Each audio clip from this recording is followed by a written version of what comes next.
Welcome back, guys. Now, today I'm going to do something new. Now, all of you know that I spend a lot of time collecting cards, buying cards, shipping cards, selling cards, and I figured now that the channel's kind of starting to take off and people are starting to send me a lot of questions, why not answer some of those questions while I'm doing activities anyway? So, before I start, basically what I'm doing here is I'm trying to set up another grading submission to BGS. The ones in the card savers are cards that I kind of identified as perfect condition. And I have all these Wave 1 errata that I kind of want to look at right now and see if I'm going to bother sending them in for grading. If not, I'll just put them into storage or sell them or whatever. So the topic I'm going to discuss today is probably the number one most asked question, and for my next video I'll do the number two one, which is how do I find Wave 1 cards. But the number one most asked question so far for me has been, what do I think Wave 1 cards will be worth? Is it worth investing in these? Should I bother collecting them? Now, obviously you guys kind of know my answer because I'm putting my money where my mouth is. Yes, I absolutely think they're worth investing into, but again, I have a high tolerance for risk. This is certainly not a smart financial decision. The smart thing to do is just to put it into the S&P 500 or something. But if you love Final Fantasy, you love risk, you love gambling, I personally think these are going to go way up in value, and I'll kind of explain why. And if you disagree with me, I'd love to hear your comments in the comment section below, because if you put up some compelling points, hell, maybe I'll sell my whole stock and get out of the game. But honestly, I love Final Fantasy, I love the cards, and I think that these are going to have a lot of value potentially in the future. So again, as I'm talking, I'll be kind of looking at the cards and assessing them, and you guys will be able to kind of look at some sweet Wave 1 cards. So there's really two possibilities when it comes to the value of Wave 1 cards, so let's discuss option number one. The card game dies. Now obviously if the card game dies, these cards are all worth absolutely nothing. And let me kind of give you a real world example. I used to play Star Wars CCG. I think it's made by Decipher Games.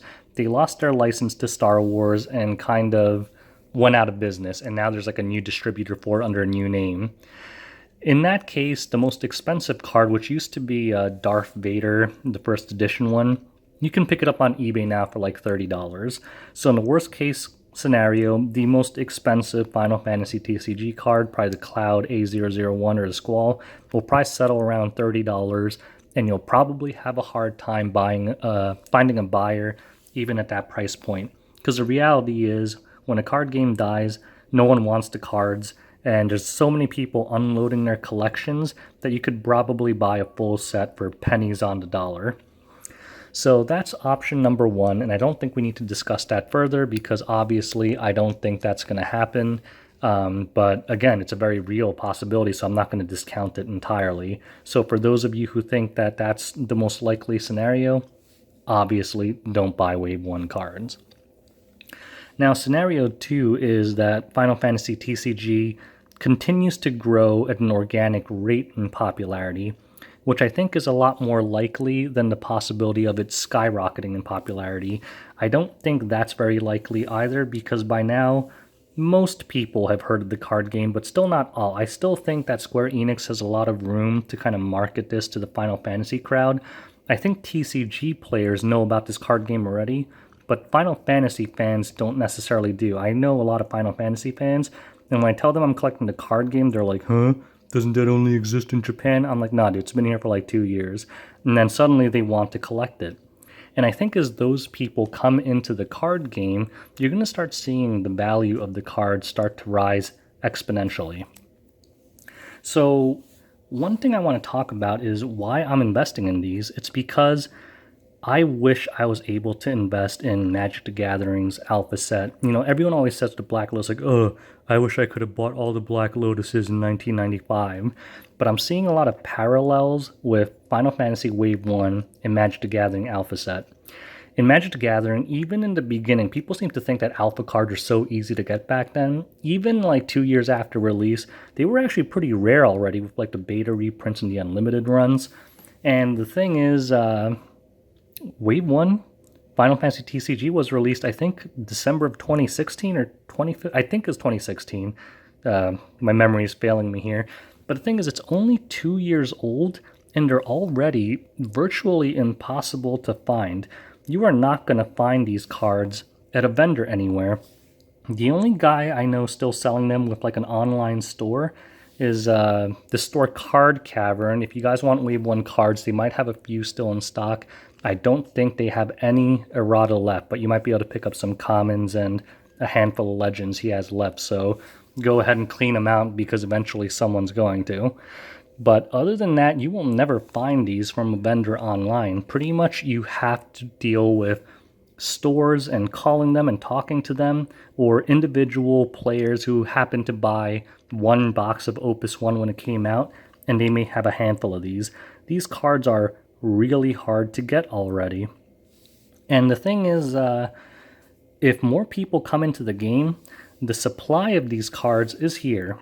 It will always be here. It will never go up because none of these cards are ever going to be printed again. Square Enix is never going to intentionally reprint cards with errors just to raise the print run of them. Doesn't make any sense. So with the print, if the quantity is stuck here and the player base is here, if the game continues to grow, you're going to find that as kind of the player base grows and this supply stays the same. And really this is dropping because as the cards get older, the supply goes down over time. You see that with games like Magic the Gathering where Black Lotuses get destroyed or cards get stuck in like a house fire or something. The supply is always dropping when it's out of print and the demand is continually rising. So as you see that, you're going to see that the value of these cards go up because eventually not everyone's going to want to be a collector, right? The people only interested in playing won't care that's Wave 1 because these have no playability value. You can play, they're tournament legal, but no one's going to specifically pay 10 times more for a card just to play it. So the thing is if demand goes up, the supply staying the same, the price of these cards are all going to skyrocket. And I have some inside knowledge, it's already starting to happen. There are a lot of collectors out here hunting down these cards, and they're willing to pay huge premiums just because they can't find them anywhere else. So let's talk about these print runs. So someone might know the print runs out there. Like, I actually talked to this guy, kind of a Final Fantasy TCG celebrity, Mr. Foils, recently. He was a former LGS owner, and he kind of gave me some insights. I didn't actually ask him about any of this stuff, but he kind of told me some cool stories about people stealing brand 30th anniversaries from the UK events and stuff. But anyways, if you kind of look at the news, you will find a notice from Square Enix a while ago that after the release of Opus 2 and right before the release of Opus 3, Square Enix kind of had a press announcement that said they sold 5.5 million packs. And remember, those manufacturers will always go off of their sales to kind of distributors because they don't actually know how many LGSs sold. So they're going off kind of the total amount printed that they sold for sale by distributors. And if you kind of do the math on it, that means there's 5.5 million packs between Opus 1 and Opus 2. Now, I'm pretty sure that there was a Wave 2 print somewhere before the launch of Opus 3. So out of 5.5 million packs, I would say realistically only 1 to 2 million of those packs were Opus 1 Wave 1, probably less. But let's say we're going to be generous and say that 2.5 million packs of Opus 1 Wave 1 were sold, which I think is a much higher number than it actually is. In that case, that means that 2.5 million packs, there's 2.5 million Wave 1 foils. So if you, again, I don't have a calculator in front of me, so you can kind of correct the math. Oop, little ding there. So you can kind of do the math on your own. But I think that equates to about, like 10,000 foils per card. Because remember, when you bought a case of Opus 1, you're guaranteed to have one foil version of every card in the set. So a case guarantees you all 216 cards in foil. So whether it's a common or a rare or a legend, it's the same. But basically that means that there's about 11,000, 10,000, 12,000 foils of every single card in Opus 1 Wave 1, assuming that 2.5 million packs were sold, which again I think is too high. If it's 1 million, it'll be more like 5,000 foils of each Wave 1 foil. So let's put that into perspective. If there's 10,000 of each of these in existence, realistically now there's probably only 9,500 to 9,000 because people never seem to take care of first edition cards and they get destroyed and they get played and they get worn. And 10,000 of each card, people think that's a lot. That is not a big print run. For those of you who know Magic the Gathering, let's put this into perspective. The amount of unlimited Black Lotuses printed is about 16 to 18,000. So even at that inflated number of 2.5 million Wave 1 packs, there are more unlimited Black Lotuses in existence, or theoretically printed, not in existence, than there are Wave 1 foils. And if you look at the pricing of a Black Lotus, I think an unlimited one in good condition is still like 5 to 10 grand. If you have an Alpha Black Lotus in like a PSA 10, that's probably pushing 6 figures at this point. So that kind of goes to show you how much print runs can affect value and why I've been investing so much money into these Wave 1 cards is because I truly believe that they're going to go up in value. And what's better than investing in something you love, right? I mean, again, don't put too much money into it. At the end of the day, it's a card game. Obviously, the vast majority of my investments are in like stocks and bonds and stuff. But this is kind of like a fun investment for me because it has sentimental value to me. I haven't put more into it than I can ever afford to lose. When you're speculating in things like this, never invest more than like, I'd say 5% of your net worth at most. Even that's probably too aggressive. But it's kind of like a fun side investment. There's someone out there in the world, I'm sure, who bought 5 Black Lotuses in 2000 and sold them 20 years for like maybe like a 2,000% annual return, something crazy. Who knows? But the thing is, that's why I think Wave 1 cards will go up in value, because I'm starting to see demand already. I sell a few cards on eBay every once in a while, like extras that I don't really need. And the demand has been absolutely insane. And when people see me list them, I start getting emails from people saying, hey, do you have this other card? Can you hook me up with this other card? And sometimes I can't help them because I don't have extras. Sometimes I can't help them because I just don't want to part with the cards. But occasionally I do. And it's just really interesting to me to see just how many people out there are looking to collect these sets. I actually had a guy from like the Czech Republic contact me on eBay, like begging me to send him cards. And I don't like shipping international because I've been scammed before. But this guy said he watched my channel and stuff. So I said, all right, I'll roll the dice on you because you seem like a cool guy. We'll see how that works out. But basically what I'm saying is the demand is high and the supply is low. The only kind of wrinkle is Final Fantasy TCG going to kind of survive the test of time and still be around in 5 years? Because again, everything's off the table if the card game dies. If the card game dies, if you have 1,000,000 Wave 1 cards, they're all worth squat. You'll get maybe a penny on the dollar. So it's very risky. But at the same time, I'm kind of banking that won't happen because Final Fantasy has historically had such a big devoted following, and I still believe that the vast majority of Final Fantasy fans don't know that this card game exists because Square Enix has been marketing to TCG players and not Final Fantasy fans. And I think this is the first truly collectible Final Fantasy product out there, because Final Fantasy has a lot of products, like merchandise, obviously, right? Like they've always had to play arts, figures, and stuff, but they've never really been that collectible because there's so many random things that they make. And there's no consistency. It's like, should I collect the figurines? Are they worth money? Should I collect the limited edition video games? Should I collect the keychain? Should I collect blah, blah, blah? There's so many things. You can't possibly collect them all. You need like 18 warehouses to store everything. But this is just cardboard. It's portable. It's easy. It's easy to keep track of the value. It's numbered. So I think when it comes to Final Fantasy fans who want to collect Final Fantasy for nostalgia factor, this is the thing that they'll all come to, the card game, the official global card game that is kind of being played by everyone in the whole world. So, again, obviously, I'm putting my money where my mouth is. I could be completely wrong about this. These cards might be worth nothing, so don't entirely take my word for it when I say that these things are going to go up in value. Obviously, my opinion is a little biased, as you can see, because I have a shit ton of these.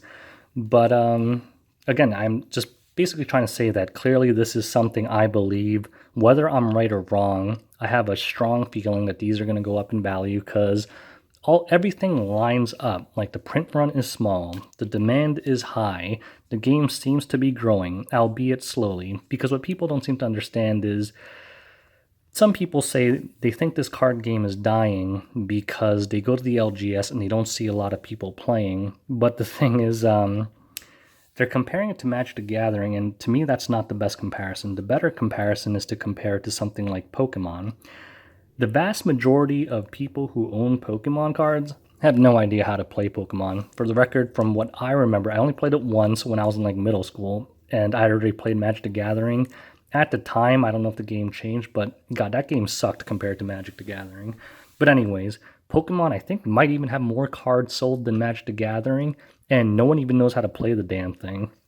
And that's because Pokemon had a lot more collectability and nostalgia factor than Magic the Gathering because people were buying the cards because they watched a TV show, because they played the video games, not necessarily because it's a card game. Magic the Gathering, props to them for succeeding on being solely a card game, but at the end of the day, they have nothing else to it other than being a card game. It's a testament to how good the game is that they've been able to get this far. But Final Fantasy, again, has that same Pokemon factor. You don't have to care about the card game or playing to succeed. I mean, I'm kind of in the middle where I like playing the game and I like collecting the cards. But again, I play very limitedly because getting to an LGS that actually supports this game is so difficult for me. Which is why I was, on an off-topic note, I was really mad to find out that the digital card game they're working on had no relation whatsoever to Final Fantasy TCG. Because I thought that would bring this game a lot of really good publicity, and also I'd be able to just come home from work, log on, and play like a quick 20-minute game and log off. Whereas now it's like a 4-hour investment for me to have to drive down there, play. It's just a big waste of time. Like, I'd rather just be able to play at my computer, and I'd buy the physical cards and come with some digital voucher. I'd redeem it online and get the same deck online. I think that was a really big opportunity for them that they blew. But anyways, I'm kind of going to wrap this video up because I don't want to dwell on this too long. But basically, those are kind of the factors for why I think these cards are going to be worth a lot of money. Limited print run, growing demand, and just a nostalgia factor. I mean, people, kind of collectors, always want the first edition cards, and in lieu of Square Enix actually printing first edition cards, this is the only thing where you can definitively look at it and say, yes, this is a first edition card. The Final Fantasy TCG Opus I Wave 1 cards. I think they're going to be worth exponentially more than any other FFTCG card that will ever be printed in the future.